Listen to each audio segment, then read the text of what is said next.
Yo, YouTube, today we're reacting to how Iran leader was killed. Let's get straight to it. The jet takes off, armed with long-range. It's roughly 6 a.m. in Israel.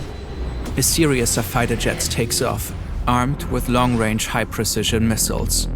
According to CIA and Israeli intelligence, a significant portion of Iran's leadership has gathered here, in a compound in Tehran. Among them, Ayatollah Ali Khamenei, the country's supreme leader. 2 hours and 5 minutes after the jets took off, Israeli missiles strike the compound.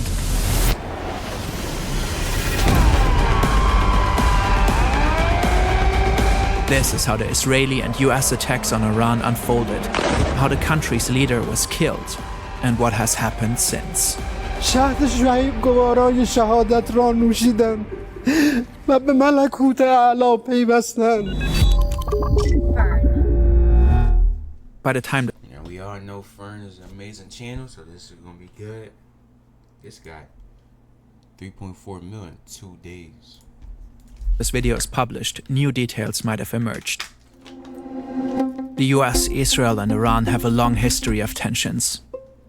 Until 1979, Iran was an authoritarian monarchy ruled by Shah Mohammad Reza Pahlavi. He was supported by the US. When his regime was overthrown in the Iranian Revolution, Ayatollah Ruhollah Khomeini took control of the country and founded the Islamic Republic. He was determined to transform Iran into a country ruled by Islamic law. Khomeini abandoned the former Shah's pro-Western stance. The US and its close ally Israel were declared sworn enemies. Especially the opposition of Israel became a strategic and ideological goal. Ruhollah Khomeini died in 1989 and was succeeded by Ali Khamenei, a cleric who quickly rose through the ranks and had become a key figure in the religious leadership of the country. Over time, Iran, Israel, and the US repeatedly engaged in conflicts. Sanctions were imposed onto Iran. Iran became a key financier of anti-Israeli militias in the region. In 2002, it was uncovered that Iran was enriching uranium at 2 secret locations. The enriched uranium could be used for nuclear reactors or nuclear weapons, a fear the US and its allies had had for a while already. Iran has repeatedly denied its alleged pursuit of nukes. The US and Israel ran many attempts to stop the nuclear program. Through cyber attacks, the assassination of key scientists, and especially in the US's case through diplomacy. In 2015, the Obama administration and the Iranian regime agreed to a nuclear deal. This is a good day, because once again we're seeing what's possible with strong American diplomacy. Under the nuclear deal that we, our allies and partners, reached with Iran last year, Iran will not get its hands on a nuclear bomb. However, in 2018, President Trump pulled out of the deal.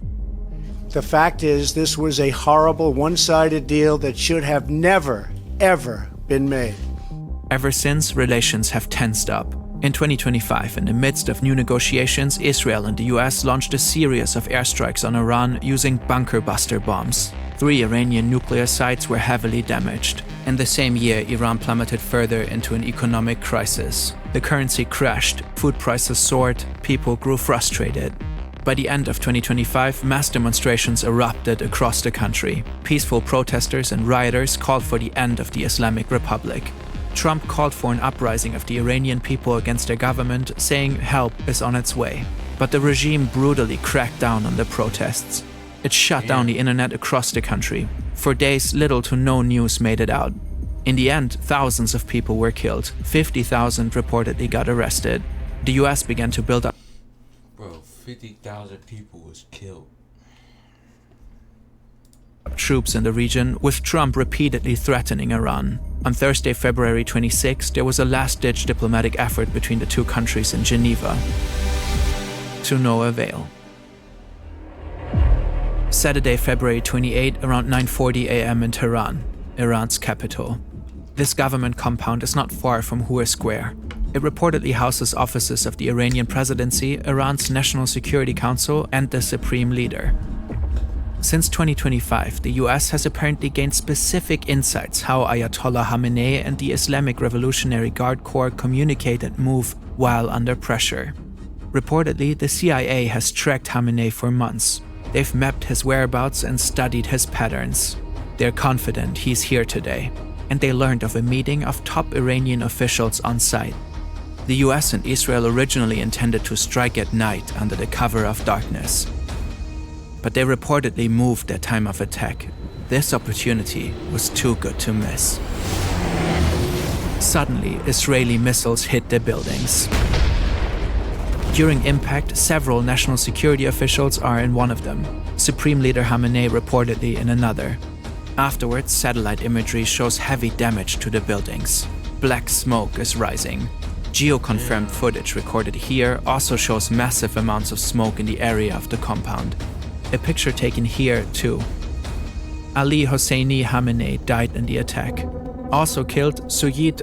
These nukes be no joke, bro. Like, you gotta understand, thousands of people be dying. Hundreds of thousands people be dying from these nukes, bro. They no joke.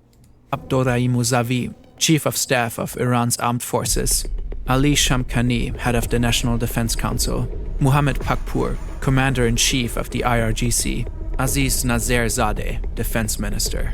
According to Israeli news, a total of 30 senior Iranian officials were killed in just half a minute in the opening strike.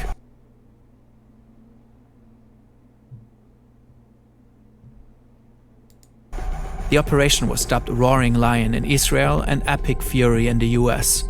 It has been planned for months. Masoud Pezeshkian, president of Iran, however, survived. Ali Larijani, secretary of the Supreme National Security Council, vowed Iran would fight back and assured continuity of governance. The strike on the government compound was just one part of the operation. Afterwards, Israel reportedly take out Iran's air defenses, especially around Tehran. In a third wave, Israel deploys roughly 200 So everybody's just going after Iran, huh? fighter jets, bringing much of its air force into Iran. The goal is reportedly to destroy as many Iranian missiles as possible, as fast as possible. The US reportedly joins in about 30 minutes after the attack on Iran's leadership. According to the New York Times, their attacks focus primarily on targets in eastern Iran, far away from Israel. They also attacked the Iranian fleet. Reportedly, US warships fire Tomahawk cruise missiles at Iranian targets. American ground forces use artillery rocket systems. Several military and command centers in Tehran are hit by Israeli airstrikes. Further explosions are reported in Iranian cities across the country. Trump releases a video officially announcing the military operation and urges the Iranian people to take over their government. When we are finished, take over your government. It will be yours to take. Netanyahu later does the same. נבטיח את נצח ישראל. Shortly after their announcement, an airstrike hits the Sarayeh Tayyibi Elementary Girls' School in Minab, Hormozgan province. Iranian state media and officials claim that at least 175 people got killed, most of them likely children. These numbers have not yet been confirmed independently. According to the New York Times, the school is adjacent to an Iranian naval base. US Central Command announced an investigation into the strike. Iran launches Operation True Promise 4 and the retaliatory strikes begin. Countless missiles are fired at dozens of sites across the Middle East. More than 200 missiles are launched at Israel alone. In solidarity with Iran, the God damn, 200? Houthis in Yemen announced that they will resume attacking shipping lanes in the Red Sea. This effectively ends a 3.5-month pause following the 2025 Gaza ceasefire. The US-led coalition reportedly intercepts several drones and missiles heading towards Erbil in the Kurdistan region of Iraq with no casualties. Multiple news outlets later report explosions near Erbil International Airport where US soldiers are stationed. That afternoon, Dubai International Airport is hit with an Iranian drone, striking Terminal 3 and effectively closing UAE airspace. Not Dubai. Several luxury hotels like the Burj Al Arab and Fairmont de Palm are set on fire. It's unclear whether this was the result of a direct attack or if the fires were caused by debris from intercepted missiles. What Dubai do? But the UAE isn't the only country targeted by Iran. In Bahrain, missile and drone attacks hit the US. So let me guess. Iran must be pussy or something. So you're telling me the U.S. and Iran, the U.S. and it was another country, threw shots at y'all, and instead of throwing shots back, you go pick on another country?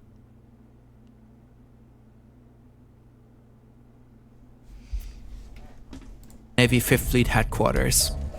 Footage shows what appears to be an Iranian Shahed drone striking a tower block roughly 20 minutes from the facility. In Qatar, the Ministry of Interior reported Iraq and the U.S. literally threw 200 missiles at y'all. And you over here throwing missiles at Dubai? Like, what they do? 66 ballistic missiles were fired at the country. The debris reportedly injured at least 8 people. In Saudi Arabia, the Prince Sultan Air Base is targeted by ballistic missiles, which are reportedly successfully intercepted. In Jordan, the military reports that it has intercepted and downed 49 drones and ballistic missiles, likely headed for the major US military bases across the country. In Kuwait, Iranian drones strike 2 passenger terminals of the Kuwait International Airport. Iran picking and choosing. In Syria, debris from an Iranian missile kills at least 4 civilians while injuring several others. Both Qatar and Saudi Arabia announced that they reserve the right to respond. The Arab League condemns Iran's attacks. Following the blanket strikes by Iran, NATO senior command said its missile defense systems in Europe and its early warning radar in Turkey are on alert. Some experts warn that Iran may activate sleeper cells in Europe and North America. There are many more events and details we can't cover in this video, as attacks continue back and forth. So let's zoom out a bit. The US's involvement in the attacks is controversial. On Truth Social, Trump said this: Our objective is to defend the American people by eliminating imminent threats from the Iranian regime. Its menacing activities directly endanger the United States, our troops, our bases overseas, and our allies throughout the world. It's an argument for a war of necessity. An attack was looming across the sea, so the US had to strike preemptively. But it's unclear how Iran's activities directly endangered the United States. Iran was apparently years away from obtaining a nuclear weapon, according to the US's own intelligence. The country's ballistic missile arsenal is estimated to reach no more than 3,000 kilometers, a threat to neighboring countries, but not to the US.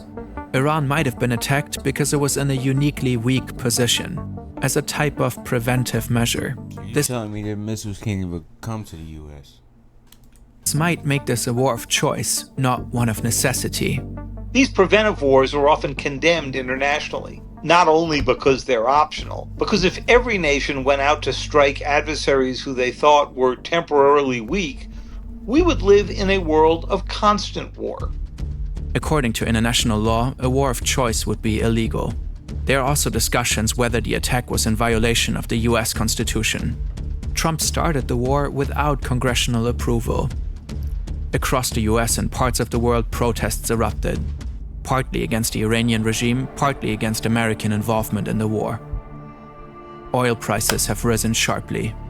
Experts warn of an impending global energy crisis because of the closure of the Strait of Hormuz. In Iran, people celebrate the death of Ayatollah Khamenei. Others are grieving. At this point, it remains unclear who will succeed him. For now, the regime formed a provisional government. It seems set on revenge and continues to strike Israeli and US bases. The exact number of deaths is hard to determine at this point. According to the US military, so far 3 American soldiers have been killed, with 5 seriously injured. According to Al Jazeera, 10 people have been killed in Israel, 3 in the UAE, 1 in Bahrain, 1 in Kuwait, 13 in Lebanon, and 2 in Iraq. How much was killed in Iran? The Iranian Red Crescent has reported that since the attacks, at least 555 people. Yeah. Might as well go ahead and pack it up, bro. 555 people have been killed, with hundreds injured. According to the Times of Israel, these numbers do not differentiate between military and civilians.